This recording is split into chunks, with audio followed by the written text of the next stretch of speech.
हाय, मैं हूँ stranger explainer.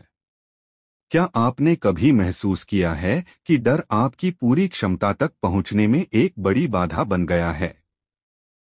आज हम जानेंगे कि कैसे हमारा अवचेतन मन, जो हमारे विश्वास और आदतों का स्रोत है, हमें डर पर काबू पाने में मदद कर सकता है।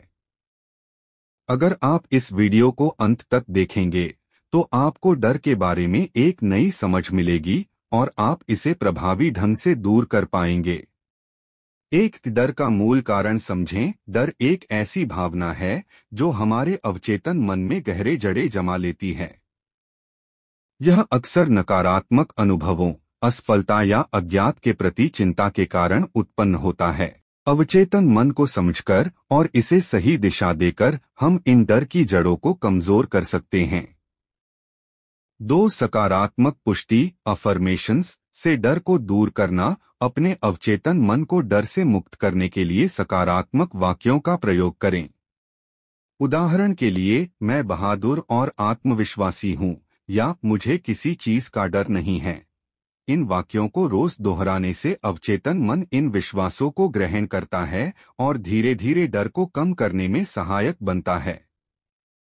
3 मानसिक चित्रण विजुअलाइजेशन की शक्ति का उपयोग। अपने मन में एक ऐसे दृश्य की कल्पना करें जिसमें आप अपने डर का सामना कर रहे हैं और इसे सफलतापूर्वक पार कर रहे हैं। जैसे जैसे आप इसे दोहराते हैं, आपका अवचेतन मन इस विश्वास को असली मानने लगता है, जिससे वास्तविक जीवन में डर कम होता जाता है। 4 आभार की आदत से डर कम करें। जब आप उन चीजों के लिए आभार व्यक्त करते हैं जो आपके जीवन में अच्छी हैं, तो आपका अवचेतन मन सकारात्मक भावनाओं को बढ़ावा देता है। इससे डर और नकारात्मकता का प्रभाव कम होता है, क्योंकि आप अपना ध्यान नकारात्मकता से हटाकर सकारात्मकता पर केंद्रित कर पाते हैं। 5 सांस लेने और ध्यान मेडिटेशन का अभ्यास करें। ध्यान और गहरी सांस लेने के अभ्यास से हमारा मस्तिष्क शांत होता है, जिससे डर के भाव को नियंत्रित करने में मदद मिलती है। जब भी डर महसूस हो, धीरे धीरे गहरी सांस लें और इस दौरान अपने अवचेतन मन को कहें कि मैं सुरक्षित हूं या मुझे डरने की जरूरत नहीं है। 6 डर को स्वीकार करें और इससे संवाद करें। अपने डर को स्वीकार करना और इसे दोस्त की तरह देखना एक शक्तिशाली तकनीक है। जब हम अपने डर से संवाद करते हैं, तो हमारा अवचेतन मन इसे एक स्थिति के रूप में देखता है, न कि एक बाधा के रूप में। खुद से पूछें कि डर क्यों है, और इस पर ध्यान दें कि कैसे इसे सकारात्मकता से बदल सकते हैं। 19 डर भगाने के लिए अवचेतन मन का प्रयोग कैसे करें। मेरे एक विद्यार्थी को उसके व्यावसायिक सम्मेलन के वार्षिक समारोह में भाषण देने के लिए आमंत्रित किया गया था। उसने मुझे बताया कि 1000 लोगों के सामने भाषण देने के बारे में सोचकर ही वह दहशत में आ गया था, जिनमें से कई उसके क्षेत्र में विशेषज्ञ थे। उसने अपने डर पर इस तरह विजय पाई। कई रातों तक वह लगभग 5 मिनट तक कुर्सी पर शांति से बैठा। उसने खुद से धीरे से, शांति से और सकारात्मक तरीके से कहा, मैं इस डर पर विजय पाने वाला हूँ। मैं इस पर अभी विजय पा रहा हूँ। मैं संतुलन और विश्वास से बोलता हूँ। मैं शांत और आरामदेह हूँ। इस तरीके से उसने मस्तिष्क के एक निश्चित नियम से कार्य करवाया। जब समय आया, तो उसने अपने डर पर विजय पाई और बहुत सफल भाषण दिया। अवचेतन मन सुझाव के प्रति बहुत ग्रहणशील होता है। यह सुझाव द्वारा नियंत्रित होता है। जब आप अपने मस्तिष्क को स्थिर कर लेते हैं और शिथिल हो जाते हैं, तो आपके चेतन मन के विचार आपके अवचेतन में उतर जाते हैं। यह प्रक्रिया परासरण जैसी ही है, जिसमें छिद्र वाली झिल्लियों द्वारा विभाजित द्रव आपस में मिल जाते हैं। जब ये सकारात्मक बीज या विचार अवचेतन क्षेत्र में उतरते हैं, तो वे अपनी तरह के फल देते हैं तथा आप संतुलित, शांत और सद्भावनापूर्ण बन जाते हैं। लोगों का सबसे बड़ा शत्रु, यह कहा गया है कि डर लोगों का सबसे बड़ा शत्रु है। डर ही असफलता, बीमारी और कमजोर मानवीय संबंधों का कारण होता है। लाखों करोड़ों लोग अतीत, भविष्य, बुढ़ापे, पागलपन और मौत से डरते हैं। लेकिन डर आपके दिमाग का एक विचार है। इसका मतलब है कि आप अपने ही विचारों से डरे हुए हैं। कोई छोटा बच्चा डर के मारे दहशत में आ सकता है जब उसका साथी कहता है कि बिस्तर के नीचे एक राक्षस है जो रात को उसे पकड़ लेगा। लेकिन जब माता या पिता लाइट जलाकर दिखाते हैं कि कोई राक्षस नहीं है तो उसका डर दूर हो जाता है। बच्चे के दिमाग का डर उतना ही असली था जितना कि असली राक्षस होने पर होता। उसके मन के झूठे विचार का उपचार हो गया। जिस चीज का उसे डर था वह मौजूद ही नहीं थी। इसी तरह से आपके अधिकांश डर वास्तविक नहीं होते हैं। वे महज दुष्ट छायाओं का समूह होते हैं और छायाएं असली नहीं होती हैं। वह काम करें जिससे आप डरते हों। 19वीं सदी के महान दार्शनिक और कवि राल्फ वाल्डो इमर्सन ने कहा था, जिस काम से आप डरते हों उसे कर दें और डर की मौत तय है। एक समय था जब मैं श्रोताओं के सामने खड़े होने और भाषण देने के विचार से बुरी तरह घबराता था। अगर मैंने इस भयंकर डर के सामने हार मान ली होती तो मुझे यकीन है कि आप इस समय यह पुस्तक नहीं पढ़ रहे होते। मैंने अवचेतन मन की कार्यविधि के बारे में जो भी सीखा है उसे दूसरों तक कभी नहीं पहुंचा पाता। मैंने इमर्सन की सलाह पर अमल करके इस डर पर विजय पाई। अंदर से कांपने के बावजूद मैं श्रोताओं के सामने गया और बोलने लगा। धीरे धीरे मेरा डर कम होने लगा और आखिरकार मैं इतना आरामदेह हो गया कि मैं इसमें आनंद लेने लगा। इसके बाद तो यह स्थिति आ गई कि मैं भाषण देने के लिए उत्सुक होने लगा। मैंने वह काम किया जिसे करने से मैं डरता था और डर की मौत तय थी। जब आप सकारात्मक रूप से घोषणा करते हैं कि आप अपने डर पर विजय पाने वाले हैं और अपने चेतन मन में एक निश्चित निर्णय पर पहुंचते हैं, तो आप अवचेतन की शक्ति को मुक्त कर देते हैं, जो आपके विचार की प्रकृति की प्रतिक्रिया में प्रवाहित होती है। मंच के डर को दूर भगाना। पहले एक अध्याय में मैंने जेनेट आर का उदाहरण दिया था। इस युवा ओपेरा सिंगर का कैरियर मंच के डर के कारण खतरे में पड़ गया था। जब उसे एक ओपेरा प्रोडक्शन में प्रमुख भूमिका के ऑडिशन के लिए बुलाया गया तो उसे एहसास था कि शायद यह सफल होने का उसका आखिरी मौका था।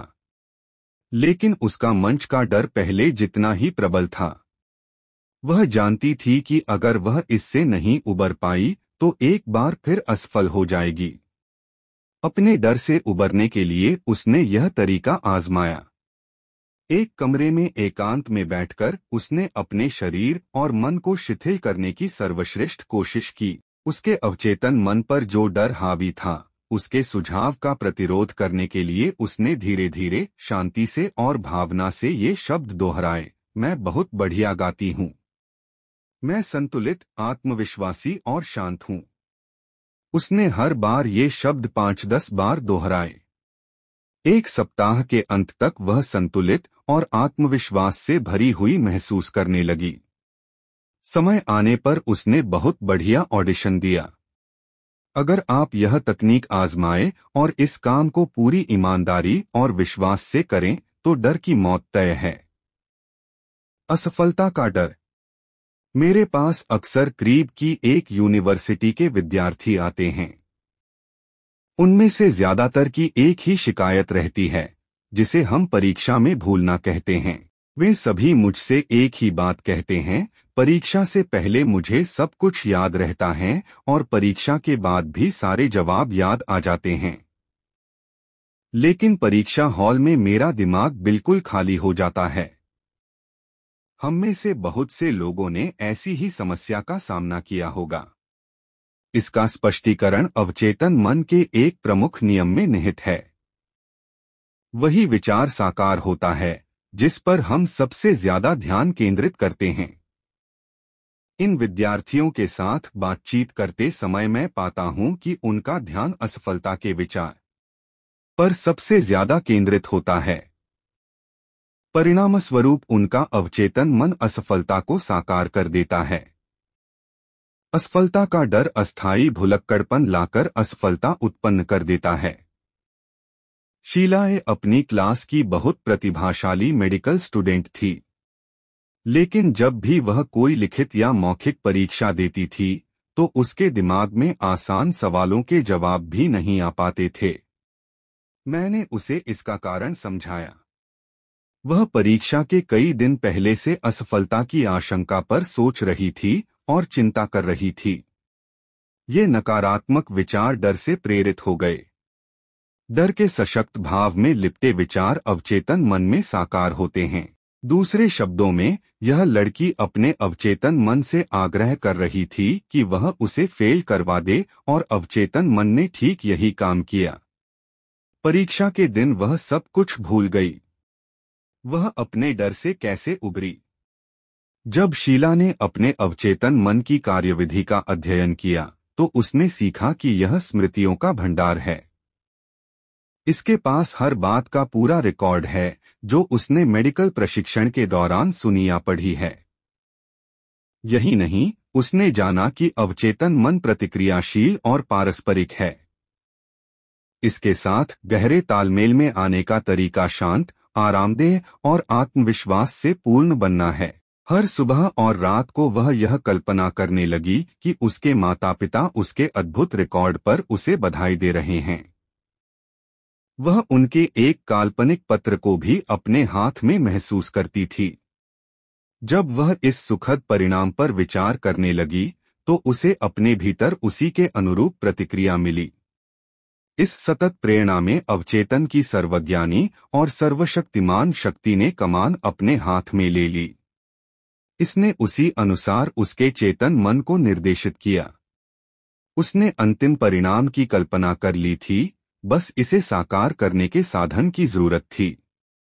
इस तकनीक के अनुसरण के बाद उसे परीक्षाएं पास करने में कोई दिक्कत नहीं हुई। उसके अवचेतन मन की व्यक्तिनिष्ठ बुद्धि ने कमान हाथ में ले ली और उस पर दबाव डाला कि वह उत्कृष्ट प्रदर्शन करे। पानी का डर। जब मैं 10 साल का था तो अकस्मात एक स्विमिंग पूल में गिर गया। मैंने कभी तैरना नहीं सीखा था। मैंने अपने हाथ हिलाए, लेकिन इससे कोई फायदा नहीं हुआ। मुझे महसूस हुआ कि मैं डूब रहा था। मुझे अब भी वह दहशत याद है जब स्याह पानी मुझे घेरे हुए था। मैंने सांस लेने के लिए मुंह खोला, लेकिन मुंह में पानी भर गया। आखिरी पल एक लड़के ने मेरी हालत देख ली। वह पानी में कूदकर मुझे बाहर निकाल लाया। यह अनुभव मेरे अवचेतन मन में उतर गया। परिणाम यह हुआ कि मैं बरसों तक पानी से डरता रहा। फिर एक दिन मैंने अपना यह अतार्किक डर एक समझदार बुजुर्ग मनोवैज्ञानिक को बताया। स्विमिंग पूल में जाओ, उन्होंने मुझसे कहा। पानी की तरफ देखो। यह सिर्फ एक रासायनिक यौगिक है जो हाइड्रोजन के 2 परमाणुओं और ऑक्सीजन के 1 परमाणु से बना है। इसकी कोई इच्छा नहीं है, कोई जागरूकता नहीं है। लेकिन तुम्हारे पास दोनों हैं। मैंने सिर हिलाया और सोचने लगा कि बात आखिर कहाँ जा रही है। एक बार जब तुम यह समझ लेते हो कि पानी मूलतः निष्क्रिय है, उन्होंने आगे कहा, तो जोर से दृढ़ आवाज में कहो, मैं तुम पर विजय पाने वाला हूं। मन की शक्तियों से मैं तुम पर विजय पालूंगा। फिर पानी में उतर जाओ। तैरना सीखो। पानी पर विजय पाने के लिए अपनी आंतरिक शक्तियों का प्रयोग करो। मैंने ऐसा ही किया। जब मैंने नया मानसिक नजरिया अपना लिया तो अवचेतन की सर्वशक्तिमान शक्ति ने प्रतिक्रिया की और मुझे शक्ति, आस्था तथा आत्मविश्वास दिया। इसने मुझे अपने डर से उबरने में समर्थ बनाया और मैंने पानी पर विजय पाली। आजकल मैं हर सुबह सेहत और आनंद के लिए तैरता हूं। पानी को अपने पर विजय न पाने दें। याद रखें, आप पानी के मालिक हैं। किसी भी खास डर से उबरने की अचूक तकनीक। यहाँ डर से उबरने की एक ऐसी तकनीक दी गई है जो मैंने मंच पर खड़े होकर हजारों लोगों को सिखाई है। यह जादू की तरह काम करती है। आजमा कर देख लें। मान लें आप तैरने से डरते हैं। 5-10 मिनट के लिए दिन में 3-4 बार स्थिर बैठ जाएं। खुद को गहरे आराम की अवस्था में ले जाएं। अब कल्पना करें कि आप तैर रहे हैं। कल्पना में आप तैर रहे हैं। मानसिक रूप से आपने खुद को पानी में डाल लिया है। आप पानी की ठंडक और हाथ पैरों का हिलना डुलना महसूस करते हैं। यह सब वास्तविक, चित्रात्मक और मानसिक खुशी की गतिविधि है। यह निरर्थक दिवास्वप्न नहीं है। आप यह तो समझते हैं कि आप जो भी अपनी कल्पना में अनुभव करते हैं वह आपके अवचेतन मन में विकसित होगा। इसके बाद आप पर दबाव पड़ेगा कि आपने अपने अधिक गहरे मस्तिष्क पर जो तस्वीर छोड़ी है उसे वास्तविक जीवन में साकार करें। जब आप अगली बार तैरने की कोशिश करेंगे तो आप यह खुशी महसूस करेंगे। यह अवचेतन का नियम है। अन्य डरों पर भी आप यही तकनीक लागू कर सकते हैं। अगर आपको ऊंची जगहों से डर लगता है तो कल्पना करें कि आप पहाड़ों पर टहल रहे हैं। इसकी वास्तविकता को महसूस करें।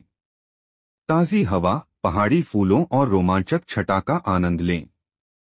यह जान लें कि अगर आप मानसिक रूप से इसे करते रहेंगे तो शारीरिक रूप से आपको कोई मुश्किल नहीं होगी। उसने लिफ्ट को दुआएं दी। जोनाथन एम एक बड़े कॉरपोरेशन में एग्जीक्यूटिव है। कई सालों तक वह लिफ्ट में चढ़ने से बुरी तरह डरता था। वह हर सुबह लिफ्ट से जाने के बजाय 7 सीढ़ियां चढ़कर अपने ऑफिस पहुंचता था। जब उसे ऊंची मंजिलों पर स्थित दूसरी कंपनियों के लोगों से मिलना होता था तो वह अक्सर कोई न कोई बहाना बनाकर उनसे अपने ऑफिस या रेस्तरां में मिलता था। शहर से बाहर की बिजनेस यात्राएं उसके लिए यातना भरी होती थीं। उसे पहले से फोन करके यह सुनिश्चित करना होता था कि होटल का उसका कमरा नीचे वाली मंजिल पर हो और वह सीढ़ियों का उपयोग कर पाए। यह डर उसके अवचेतन मन की उपज था। शायद यह किसी ऐसे अनुभव की प्रतिक्रिया में होगा जिसे वह चेतन रूप से काफी लंबे समय से भूल गया था। जब उसने यह सीख लिया तो उसने इसे बदलने की ठान ली। वह दिन-रात कई बार लिफ्ट को दुआएं देने लगा। शांत, आत्मविश्वासी मनोदशा में वह खुद के सामने दोहराता था, हमारी इमारत की लिफ्ट एक अद्भुत विचार है। यह शाश्वत मस्तिष्क से उत्पन्न हुई है। यह हमारे सभी कर्मचारियों के लिए वरदान है। यह अद्भुत सेवा करती है। यह दैवी विधान में काम करती है। मैं इसमें शांति और खुशी से यात्रा करता हूँ। मैं अब शांत बैठा हूँ, जबकि जीवन, प्रेम और समझ के प्रवाह मेरे विचार तंत्र में प्रवाहित हो रहे हैं। अपनी कल्पना में मैं इस समय लिफ्ट में हूँ और अपने ऑफिस के बाहर कदम रख रहा हूँ। लिफ्ट हमारे कर्मचारियों से भरी है। मैं उनसे बात करता हूँ और वे दोस्ताना, खुश तथा आजाद हैं। यह स्वतंत्रता, आस्था और विश्वास का अद्भुत अनुभव है। मैं धन्यवाद देता हूँ। वह 10 दिनों तक यह प्रार्थना करता रहा। 11वें दिन वह कंपनी के बाकी लोगों के साथ लिफ्ट में चढ़ा और उसने खुद को पूरी तरह स्वतंत्र महसूस किया। सामान्य और असामान्य डर। नवजात शिशु को सिर्फ 2 मूलभूत डर होते हैं, गिरने का डर और अचानक तेज शोर का डर। ये डर पूरी तरह सामान्य हैं। वे एक तरह से अलार्म की तरह काम करते हैं जो आपको प्रकृति ने आत्मरक्षा के साधन के रूप में दिए हैं। सामान्य डर अच्छा है। आप सड़क पर अपनी ओर आती कार की आवाज सुनते हैं और बचने के लिए एक तरफ हट जाते हैं। टक्कर का डर आपके कर्म द्वारा टल जाता है। बाकी सभी डर असामान्य होते हैं। वे खास अनुभवों द्वारा उत्पन्न होते हैं या फिर माता-पिता, रिश्तेदारों, टीचर्स या अन्य लोगों से आपके पास आते हैं जिन्होंने आपको शुरुआती वर्षों में प्रभावित किया है। असामान्य डर। असामान्य डर तब उत्पन्न होता है जब लोग अपनी कल्पना को बेकाबू होने देते हैं। मैं एक महिला को जानता हूं जिसे हवाई जहाज से दुनिया की सैर पर जाने का पुरस्कार मिला। वह अखबारों से हवाई जहाज दुर्घटनाओं की सारी खबरें इकट्ठी करने लगी। उसने the world's worst airplane crashes के वीडियो टेप का ऑर्डर भी दे दिया। उसने कल्पना की कि वह हवाई जहाज से गिरकर समुद्र में डूब रही है। यह असामान्य डर था। अगर वह ऐसा ही सोचती रहती तो इस बात की प्रबल संभावना है कि उसके साथ वही हो जाता जिसका उसे सबसे ज्यादा डर था। असामान्य डर के शिकार एक और व्यक्ति का उदाहरण न्यूयॉर्क का एक बिजनेसमैन है जो बहुत सफल और समृद्ध था। उसने अपनी मानसिक फिल्म तैयार की जिसमें उसकी कंपनी दिवालिया हो गई और उसने अपना सब कुछ गंवा दिया। वह असफलता की अपनी इस मानसिक फिल्म को जितना ज्यादा देखता था उतने ही गहरे अवसाद में डूब जाता था। उसने यह भयंकर तस्वीर देखना नहीं छोड़ा। वह अपनी पत्नी से कहता रहता था, यह चल नहीं सकता, यह प्रगति किसी भी दिन खत्म हो जाएगी, यह सब निराशाजनक है, हम दिवालिया होने वाले हैं। उसकी पत्नी ने बाद में मुझे बताया कि अंत में वह सचमुच ही दिवालिया हो गया। जिन चीजों की उसने कल्पना की थी और जिनसे वह डर रहा था वे सचमुच हकीकत हो गईं। जिन चीजों से वह डर रहा था वे अस्तित्व में नहीं थीं, लेकिन उसने लगातार डरकर, विश्वास करके और वित्तीय तबाही की आशंका करके उन्हें साकार कर दिया। जैसा जॉब ने कहा था, जिस चीज का मुझे बहुत डर था वह हो गई है। दुनिया ऐसे लोगों से भरी है जो इस बात से डरते हैं कि उनके बच्चों के साथ कोई भयंकर घटना हो जाएगी या उनके साथ कोई भयंकर तबाही हो जाएगी। जब वे किसी दुर्लभ महामारी फैलने के बारे में पढ़ते हैं तो डर जाते हैं कि कहीं यह उन्हें न हो जाए। कुछ तो कल्पना करते हैं कि यह रोग उन्हें पहले से ही है। यह सब असामान्य डर है। असामान्य डर का जवाब। अगर आप असामान्य डर से ग्रस्त हों तो आपको मानसिक रूप से विपरीत ध्रुव पर चले जाना चाहिए। अगर आप डर की अति पर बने रहते हैं तो आप ठहराव के शिकार रहेंगे। साथ ही मानसिक और शारीरिक ध्वास भी होगा। जब डर जागता है तो अवचेतन मन का एक मूलभूत नियम तत्काल डर की विपरीत किसी चीज की इच्छा ले आता है। अपना ध्यान तत्काल चाही गई वस्तु पर केंद्रित करें। अपनी इच्छा में डूब जाएं। जान लें कि अवचेतन जगत हमेशा चेतन जगत को बदल देता है।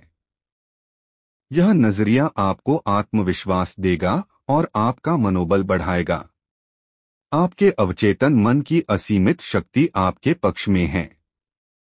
यह असफल नहीं हो सकती। इससे आपको शांति और आत्मविश्वास मिलेगा। अपने डरों की जांच करें। एक बड़े मल्टीनेशनल कॉरपोरेशन के सेल्स प्रमुख ने मुझे बताया कि जब उसने पहले सेल्समैन के रूप में काम करना शुरू किया था तो वह इमारत के 5-6 चक्कर लगाता था, तब कहीं जाकर उसमें ग्राहक के घर की घंटी बजाने की हिम्मत आ पाती थी। उसकी सुपरवाइजर बहुत अनुभवी और समझदार थी। एक दिन उसने सेल्समैन से कहा, दरवाजे के पीछे छिपे राक्षस से मत डरो। ऐसा कोई राक्षस नहीं है। तुम एक झूठे विश्वास के शिकार हो। सुपरवाइजर ने उसे आगे बताया कि डर का आभास होने पर वह डटकर खड़ी हो जाती थी। वह सीधे डर की आंखों में आंखें डालकर देखती थी। जब वह ऐसा करती थी तो हमेशा पाती थी कि उसका डर गायब और उड़न छू हो गया। वह जंगल में पहुंच गया। अमेरिकी सेना के एक पूर्व पादरी जॉन एन ने मुझे बताया कि द्वितीय विश्वयुद्ध के दौरान वे जिस जहाज पर थे, एक एंटीक्राफ्ट मशीनगन की गोलाबारी से जहाज तबाह हो गया। उन्हें जंगल से ढके न्यू गिनी के पहाड़ों में उतरना पड़ा। जाहिर है वे डरे हुए थे, लेकिन वे जानते थे कि डर दो तरह का होता है, सामान्य और असामान्य। वे जानते थे कि उस वक्त जो असामान्य डर उन पर हावी होने की कोशिश कर रहा था वह दहशत का निकट संबंधी था। उन्होंने अपने डर के बारे में तत्काल कुछ करने का फैसला किया। वे खुद से बोलने लगे, जॉन, तुम अपने डर के सामने घुटने नहीं टेक सकते। तुम्हारा डर सुरक्षा की इच्छा है, बाहर निकलने का रास्ता है। वे एक छोटी खाली जगह के बीच में खड़े हुए और उन्होंने अपनी सांस को सामान्य किया। इससे दहशत के लक्षण कम हो गए। जैसे ही वे अधिक आरामदेह महसूस करने लगे, वे यह सकारात्मक दावा करने लगे, जो असीम बुद्धिमत्ता ग्रहों को उनकी कक्षा में मार्गदर्शन देती है, वही अब मुझे इस जंगल से बाहर निकलने की राह दिखाकर सुरक्षा की ओर ले जा रही है। वे 10 मिनट तक ऐसा जोर जोर से कहते रहे। जॉन ने मुझे बताया, अचानक मुझे अपने भीतर कोई चीज हिलती महसूस हुई। यह आत्मविश्वास और आस्था की हिलोर थी। मैं खाली जगह के एक हिस्से की तरफ आकर्षित हुआ। वहां मुझे एक धुंधली सी पगडंडी दिखी और मैं उस पर चलने लगा। 2 दिन बाद चमत्कारिक रूप से मैं एक छोटे गांव में पहुंच गया, जहां के लोग बहुत दोस्ताना थे। उन्होंने मुझे खाने को दिया, फिर जंगल के किनारे तक ले गए, जहां एक बचाव हवाई जहाज ने मुझे बचा लिया। जॉन के बदले हुए मानसिक नजरिए ने उन्हें बचा लिया। अपने भीतर की अवचेतन बुद्धि और शक्ति में उनके विश्वास ने उन्हें समस्या का समाधान दिया। उन्होंने आगे कहा, अगर मैं अपनी किस्मत पर आंसू बहाता और अपने डरों का शिकार होता, तो डर का राक्षस मुझसे जीत जाता। शायद मैं डर के कारण भूखा ही मर गया होता। उन्होंने खुद को नौकरी से निकलवा लिया। रैफेल एस एक बड़े फाउंडेशन में एग्जीक्यूटिव थे। उन्होंने मेरे सामने स्वीकार किया कि 3 साल से वे इस दहशत में थे कि उनकी नौकरी छूट जाएगी। वे हमेशा असफलता की कल्पना करते रहते थे। वे उम्मीद करते थे कि उनके अधीनस्थों को तरक्की देकर उनके ऊपर कर दिया जाएगा। जिस चीज की वे कल्पना करते थे, वह अस्तित्व में नहीं थी। यह तो उनके दिमाग का एक बुरा तनावपूर्ण विचार था। उनकी तीक्ष्ण कल्पना ने उनकी नौकरी छूटने का भी नाटकीयकरण कर दिया, जिससे वे ज्यादा घबरा गए और गलतियां करने लगे। आखिरकार कंपनी ने उनसे इस्तीफा मांग लिया। वास्तव में रैफेल ने खुद को नौकरी से निकलवाया था। उनकी सतत नकारात्मक कल्पना और अवचेतन मन को भेजे गए डर के सुझावों पर अवचेतन मन ने प्रतिक्रिया की। इससे वे गलतियां करने लगे और मूर्खतापूर्ण निर्णय लेने लगे। इससे उनकी असफलता तय हो गई। हो सकता है अगर वे अपने मन में तत्काल विपरीत चीज की कल्पना कर लेते तो उन्हें नौकरी से नहीं निकाला जाता। उन्होंने उसके खिलाफ षड्यंत्र रचा। विश्व भ्रमण के दौरान मेरी एक देश के शीर्ष सरकारी अधिकारी से 2 घंटे तक बातचीत हुई। मैंने पाया कि इस आदमी में आंतरिक शांति का गहरा एहसास था। उसने कहा कि हालांकि विपक्षी दलों का समर्थन करने वाले अखबारों में उसकी लगातार आलोचना होती है, लेकिन वह इससे कभी विचलित नहीं होता है। उसकी आदत है कि वह सुबह 15 मिनट तक स्थिर बैठता है और यह एहसास करता है कि उसके भीतर शांति का एक गहरा महासागर है। इस तरह से साधना करके वह अपने भीतर जबरदस्त शक्ति पैदा करता है, जो सभी तरह की मुश्किलों और डरों पर विजय पा लेती है। कुछ महीने पहले आधी रात को एक दहशतज़दा सहकर्मी ने उसे फोन करके बताया कि कुछ लोग उसके खिलाफ साजिश कर रहे थे। वे देश की सेना के असंतुष्ट तत्वों की मदद से तख्ता पलटना चाहते थे। जवाब में इस अधिकारी ने अपने सहयोगी से कहा, मैं इस समय पूरी शांति से सोने जा रहा हूं। हम इस बारे में कल सुबह 10 बजे बातचीत कर सकते हैं। जैसा उसने मुझे बताया, मैं जानता हूं कि कोई भी नकारात्मक विचार तब तक प्रकट नहीं हो सकता जब तक कि मैं उस विचार को भावनात्मकता से न लूं और मानसिक रूप से स्वीकार न कर लूं। मैं डर के उनके सुझाव को मन में रखने से इनकार करता हूं। इसलिए मुझे तब तक कोई नुकसान नहीं हो सकता जब तक कि मैं इसे अनुमति न दूं। ध्यान दें कि वह कितना शांत था, कितना ठंडा, कितना अविचलित। वह ज्यादा परेशान नहीं हुआ और अपने बाल नहीं नोचने लगा या हाथ नहीं मलने लगा। उसके केंद्र में शांति का महासागर था। यह आंतरिक शांति बहुत गहरी थी। खुद को सभी डरों से मुक्त करें। बाइबल में डर दूर करने का एक आदर्श फॉर्मूला है, मैंने ईश्वर को चाहा और उन्होंने मेरी बात सुनी तथा सभी डरों से मुक्ति दे दी। भजन 34:4। ईश्वर गॉड एक प्राचीन शब्द है जिसका अर्थ है कानून, आपके अवचेतन मन की शक्ति। अपने अवचेतन मन के आश्चर्यों को जानें। समझें कि यह कैसे काम करता है। इस अध्याय में बताई गई तकनीकों में निपुण बनें। आज इसी समय से उनका अभ्यास करें। आपका अवचेतन प्रतिक्रिया करेगा और आप हर डर से मुक्त हो जाएंगे। मैंने ईश्वर को चाहा और उन्होंने मेरी बात सुनी तथा सभी डरों से मुक्ति दे दी। डर से मुक्ति पाने का तरीका 1। वह काम करें जिसे करने से आप डरते हों। ऐसा करने पर डर की मौत तय है। अगर आप खुद से पूरे विश्वास और आस्था से कहते हैं, मैं इस डर को हराने वाला हूं, तो आप हरा देंगे। 2. डर आपके मस्तिष्क का नकारात्मक विचार है। इसकी जगह पर सृजनात्मक विचार रख लें। डर ने लाखों लोगों को मारा है। विश्वास डर से ज्यादा बड़ा है। ईश्वर और अच्छाई में आस्था से ज्यादा सशक्त चीज कोई नहीं है। 3. डर इंसान का सबसे बड़ा दुश्मन है। यह असफलता, बीमारी और खराब मानवीय संबंधों के पीछे है। प्रेम डर को बाहर निकालता है। प्रेम जीवन की अच्छी चीजों के प्रति भावनात्मक अनुराग है। ईमानदारी, अखंडता, न्याय, सद्भावना और सफलता से प्रेम करें। सर्वश्रेष्ठ की सुखद उम्मीद में जिए और आपको हमेशा सर्वश्रेष्ठ ही मिलेगा। 4. डर के सुझावों का प्रतिकार उनकी विपरीत चीजों से करें, जैसे मैं बहुत बढ़िया गाती हूँ, मैं संतुलित और शांत हूँ, इससे आपको बहुत लाभ होगा। 5. डर उस भुलक्कड़पन के पीछे है जो परीक्षाओं के दौरान आप पर प्रहार करता है।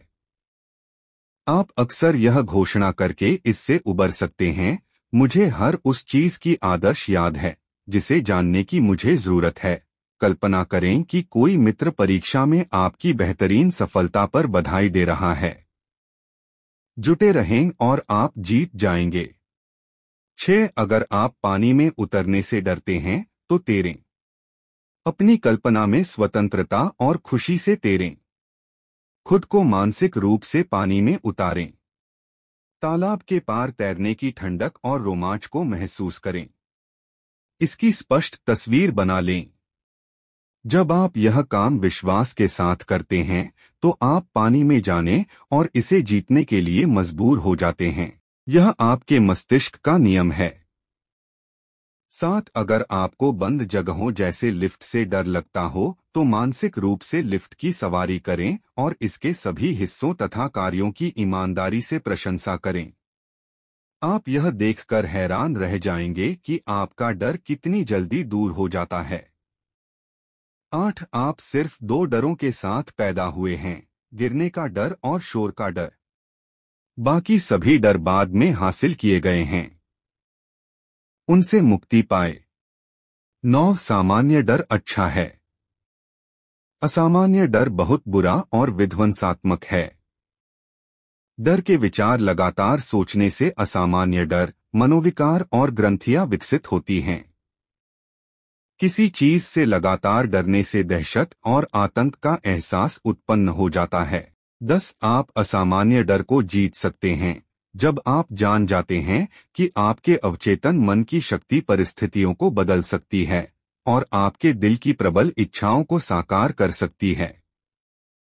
अपनी इच्छा पर तत्काल ध्यान दें और इसके प्रति निष्ठावान रहें जो आपके डर के विपरीत है। यही वह प्रेम है जो डर को दूर भगाता है। 11. अगर आप असफलता से डरते हो तो सफलता की ओर ध्यान दें। अगर आप बीमारी से डरते हो तो संपूर्ण स्वास्थ्य पर ध्यान दें। अगर आप दुर्घटना से डरते हो तो ईश्वर के मार्गदर्शन और संरक्षण पर ध्यान दें। अगर आप मौत से डरते हो तो शाश्वत जीवन के बारे में सोचें। ईश्वर जीवन है और यही अब आपका जीवन है। 12 प्रतिस्थापन का महान नियम डर का जवाब है। आप जिस भी चीज से डरते हैं उसका समाधान आपकी इच्छा के रूप में है। अगर आप बीमार हैं तो आप सेहत की इच्छा करते हैं। अगर आप डर की कैद में हैं तो आप स्वतंत्रता की इच्छा करते हैं। अच्छे की आशा करें। मानसिक रूप से अच्छाई पर ध्यान केंद्रित करें और जान लें कि आपका अवचेतन मन आपको हमेशा जवाब देता है। यह कभी चूकता नहीं है। 13 जिन चीजों से आप डरते हैं उनका आपके मस्तिष्क के विचारों के अलावा कहीं अस्तित्व ही नहीं होता है। विचार रचनात्मक होते हैं। इसीलिए जॉब ने कहा था, जिस चीज का मुझे बहुत डर था वह हो गई है। अच्छा सोचेंगे तो अच्छा मिलेगा। 14 अपने डरों को देखें। उन्हें तर्क की रोशनी में देखें। अपने डरों पर हंसना सीखें। यह सबसे अच्छी दवा है। आपके अपने विचार के सिवाय कोई भी चीज आपको विचलित नहीं कर सकती। दूसरे व्यक्तियों के सुझावों, कथनों या धमकियों में कोई शक्ति नहीं है। शक्ति आपके भीतर है और अगर आपके विचार भलाई पर केंद्रित हैं तो ईश्वर की शक्ति आपके भलाई के विचारों के साथ है। 15 सिर्फ एक ही रचनात्मक शक्ति है और यह सद्भाव के रूप में चलती है। इसमें कोई विभाजन या संघर्ष नहीं है। इसका स्रोत प्रेम है। इसीलिए ईश्वर की शक्ति अच्छाई के आपके विचारों के साथ है। दोस्तों, आज हमने जाना कि कैसे हमारा अवचेतन मन डर को दूर करने में मदद कर सकता है। इन सरल तकनीकों का नियमित अभ्यास आपको डर से बाहर निकलने में मदद करेगा और जीवन में एक नई आजादी का एहसास दिलाएगा। मुख्य बिंदुओं का संक्षेप में पुनरावलोकन। 1 डर का मूल कारण समझें। 2 सकारात्मक पुष्टि से डर को दूर करना। 3 मानसिक चित्रण की शक्ति का उपयोग। 4 आभार की आदत से डर कम करना। 5 सांस लेने और ध्यान के माध्यम से डर को नियंत्रित करना। 6 डर को स्वीकार करें और इससे संवाद करें। अगर आपको यह वीडियो पसंद आया हो तो इसे लाइक करें और चैनल स्ट्रेंजर एक्सप्लेनर को सब्सक्राइब करना न भूलें। और अगर आपके कोई सवाल हैं या आप किसी और विषय पर जानना चाहते हैं तो कमेंट में जरूर बताएं। मैं हूं स्ट्रेंजर एक्सप्लेनर और याद रखें, आपके अवचेतन मन में आपके सभी डर पर काबू पाने की शक्ति है, बस इसे सही दिशा देने की जरूरत है।